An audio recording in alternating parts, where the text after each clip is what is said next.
Hey guys, तो आज की वीडियो स्टार्ट करते हैं। बहुत ही इम्पोर्टेंट सब्जेक्ट है, बहुत ही कंफ्यूजिंग भी है यंगस्टर्स के लिए जो इस इंडस्ट्री में आना चाहते हैं, कुछ ज्वाइन करना चाहते हैं कि मैं एक गेम डिज़ाइनर डेवलपर बनूं या मैं एक एनिमेशन आर्टिस्ट बनूं या मैं एक VFX आर्टिस्ट बनूं।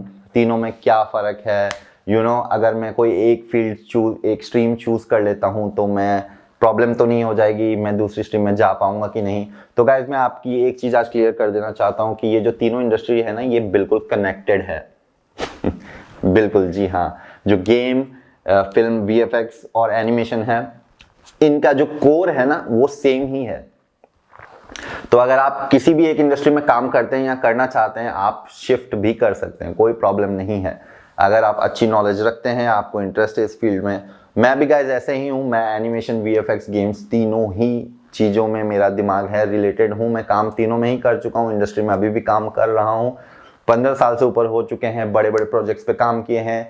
स्टार सिटीजन जैसी गेम पे काम किया है, बाहुबली पे काम किया है, Godzilla, guardian of the Galaxy, the Martian, ये सब मूवीज पे काम किया है और काफ़ी कुछ है शेयर करने के लिए, आपके साथ शेयर करूंगा। गाइस बने रहिए। चलिए वीडियो को थोड़ा स्टार्ट करते हैं और इस पे बात करते हैं।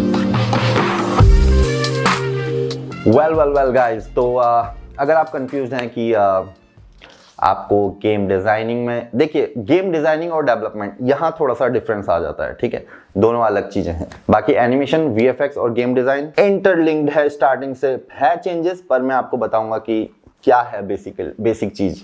पर अगर डेवलपमेंट बेसिकली पूरी कोडिंग की तरफ चली जाती है गेम, उसमें आर्टिस्टिक चीजें नहीं होती इतनी, उसमें बेसिकली कोडिंग, मैथ्स ये इंपॉर्टेंस रखती है। तो आप अपने हिसाब से देख लीजिए, अगर आप एक बहुत मैथमेटिकल बच्चे हैं या यंगस्टर हैं, जो भी हैं, आपको ये कोडिंग वगैरह बहुत पसंद है आपके लिए और आप गेम्स में जाना चाहते हैं, आपका आर्ट वगैरह अच्छा नहीं है जो भी है, तो आप गेम डेवलपमेंट चूज़ कर सकते हैं।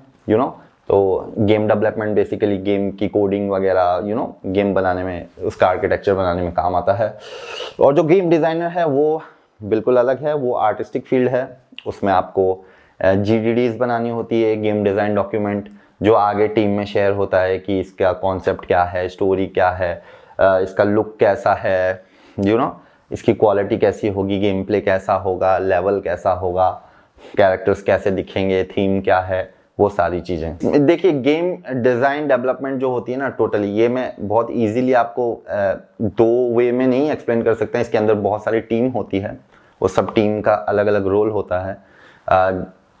आर्टिस्ट होते हैं, डेवलपर्स होते हैं, तो इस तरीके का होता है। और VFX में क्या होता है, विजुअल इफेक्ट्स आप जानते ही हैं, मूवीज का काम होता है, जो हॉलीवुड बॉलीवुड जो भी बोल लीजिए। CG एलिमेंट्स होते हैं, CGI, computer generated imagery, dragon, scene extension, set extension और CG चीजें होती हैं जो लाइव एक्शन शूट के साथ जो मर्ज की जाती हैं। तो विजुअल इफेक्ट्स में क्या है, अगर आप विजुअल इफेक्ट स्ट्रीम को चूज करते हैं, उसमें काफी कुछ है, मॉडलिंग, टेक्सचरिंग जो सब में होता ही है, कॉम्पोजिटिंग, ये सारी चीजें। इन चीज़ों के बारे में आगे बहुत अच्छी तरह से डिटेल में वीडियो लेके आऊँगा। एक वीडियो में पूरा कवर करना इम्पॉसिबल है, बहुत लंबी हो जाएगी, आधे घंटे 1 घंटे की वीडियो हो जाएगी। तो और एनिमेशन में भी वही आर्टिस्ट वाला काम है, मॉडलिंग, टेक्सचरिंग, कॉन्सेप्ट आर्ट, सब कुछ।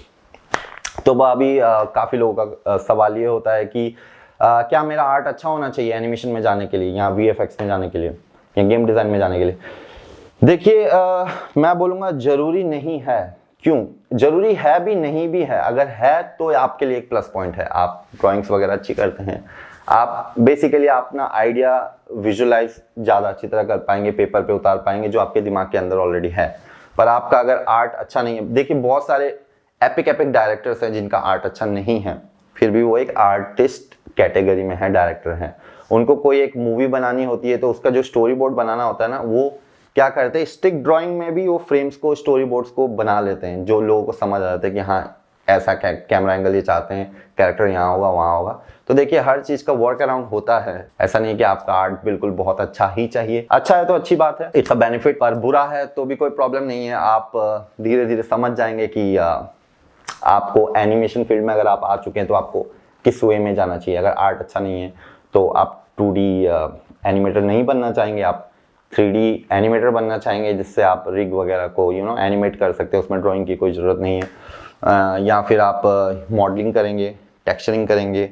मॉडलिंग मतलब 3D मॉडल बनाएंगे, कैरेक्टर्स बनाएंगे, प्रॉप्स बनाएंगे, एनवायरनमेंट बनाएंगे, तो आप रिगर बन जाएंगे। रिगर क्या होता है कि बेसिकली बोन सेटअप करता है कैरेक्टर्स के अंदर, फिर उसमें कंट्रोलर्स लगाता है जिसको एनिमेटर एनिमेट करता है, हिलाता है ऐसे। और वही सेम चीज़ आप अगर विजुअल इफेक्ट्स में जा रहे हैं तो विजुअल इफेक्ट्स में बेसिकली क्या है, पहले मुझे भी लगता था स्टार्टिंग में विजुअल इफेक्ट्स मतलब यार इफेक्ट्स बिजली, आग, वाटर, पर नहीं गाइस, ये नहीं है। विजुअल इफेक्ट्स उसको बोलते हैं, एक पूरी टीम है। विजुअल इफेक्ट्स एक पूरा कंबाइंड स्टफ है बेसिकली। उसमें आर्टिस्ट भी हैं, उसमें ड्राइंग वाले आर्टिस्ट भी हैं जो कॉन्सेप्ट आर्ट बनाते हैं कि ऐसा एनवायरनमेंट दिखेगा। मैट पेंटर्स हैं जो मैट बनाते हैं, जो पीछे फेक एनवायरनमेंट होता है, पहाड़ वहाड़ दूर के होते हैं, जो वो मैट पेंटर बनाते हैं फोटोशॉप में कनेक्ट करके, न्यूक सॉफ्टवेयर में प्रोजेक्ट करके, 3D प्रोजेक्शन करके। तो आपको VFX में भी ड्राइंग की बहुत ज़्यादा ज़रूरत नहीं है, ठीक है। अगर है तो आपके लिए प्लस पॉइंट है, विजुअलाइज अच्छी तरह कर पाएंगे, बहुत बढ़िया रहेगा आपके लिए। पर उसमें भी ऐसा नहीं है कि विजुअल इफेक्ट्स फील्ड में खाली आर्टिस्टिक काम ही होता है, टेक्निकल काम भी होता है। आप टेक्नीशियन भी बन सकते हैं, एफएक्स आर्टिस्ट बन सकते हैं। एफएक्स आर्टिस्ट मतलब वही बिजली, पानी, आग, ये सब चीज़ें बनाना, स्टॉर्म, हवा, फिजिक्स वाली चीज़ें, कुछ टकराया, टूट गया, ब्लास्ट हुआ, आग निकली, वो सारी चीज़ें मज़ेदार चीज़ें हैं। देखिए ये कनेक्टेड, जो मैं स्टार्टिंग में बोल रहा था कि ये तीनों फील्ड कैसे कनेक्टेड है, तीनों फील्ड ऐसे कनेक्टेड हैं कि बेसिक्स ना तीनों के सेम ही हैं। गेम डिज़ाइन, एनिमेशन और विजुअल इफेक्ट्स। बहुत सारे अच्छे कॉलेजेस जो हैं ना, यूनिवर्सिटीज़ हैं जो एनिमेशन आपको पढ़ाती होंगी, उनके अगर आप जैसे कि एडमिशन ले लेते हैं, समझ लीजिए 3 साल का कोर्स है आपका या जो भी है, तो आपके पहले साल जो फाउंडेशन स्टडीज़ होगी ना, वो तीनों VFX, एनिमेशन और गेम वालों की सेम ही होगी। उसके बाद आप स्विच भी कर सकते हैं इधर उधर। गेम वाला अगर चाहे मुझे एनिमेशन में जाना है वो जा सकता है, VFX वाला चाहे मैं गेम में आना चाहता हूँ आ सकता है। तो बेसिकली फाउंडेशन स्टडीज़ वही होती है, आपकी आर्ट वगैरह, आपका डिज़ाइन सेंस, आपका एस्थेटिक सेंस डेवलप किया जाता है। एस्थेटिक सेंस बहुत इंपॉर्टेंट होता है इस फील्ड में, क्योंकि एस्थेटिक सेंस अगर आपके पास नहीं है, एक डायरेक्टर के पास नहीं है, एक आर्ट डायरेक्टर के पास नहीं है, तो उसको समझ में ही नहीं आएगा कि फ्रेम खराब लग रहा है, पर क्यों खराब लग रहा है। एस्थेटिक सेंस होगा तो उसको पता होगा कि अच्छा ये फ्रेम है, इसमें ये पर्पल कलर सही नहीं लग रहा है, इसके वजह से पूरा फ्रेम खराब लग रहा है। तो वो एक आपकी बिहाइंड द माइंड होता है ना, एक एस्थेटिक सेंस आपको एक्सपीरियंस के साथ ही आएगी, पर वो भी बहुत इंपॉर्टेंट चीज़ होती है। तो गाइज बहुत डिटेल में डिस्कशन करेंगे इन चीज़ों के ऊपर, मैं आपके लिए वीडियोस लेके आऊँगा। अगर आपको वीडियो अच्छी लगी, अगर कोई भी आपको कन्फ्यूजन है तो प्लीज़ मुझे पूछ लीजिए, कोई प्रॉब्लम नहीं है। कमेंट के नीचे ओपन है, कुछ भी पूछ सकते हैं आप। आपकी मर्जी है। तो मैं भी इसी इंडस्ट्री से हूँ, 15 साल से ऊपर हो गए मुझे इसी इंडस्ट्री में। एनिमेशन, VFX, गेम्स, बड़ी बड़ी चीज़ों पे काम किया है, अभी भी कर रहा हूँ। और बहुत सारा इंडस्ट्री का इंटरव्यू वगैरह लेके आने वाला हूँ, अच्छी अच्छी वीडियोस आपके लिए लेके आना हूँ। तो आप अगर चाहते हैं कि कुछ भी मिस ना हो आपसे, तो प्लीज़ सब्सक्राइब कर लें। Thank you for everything guys.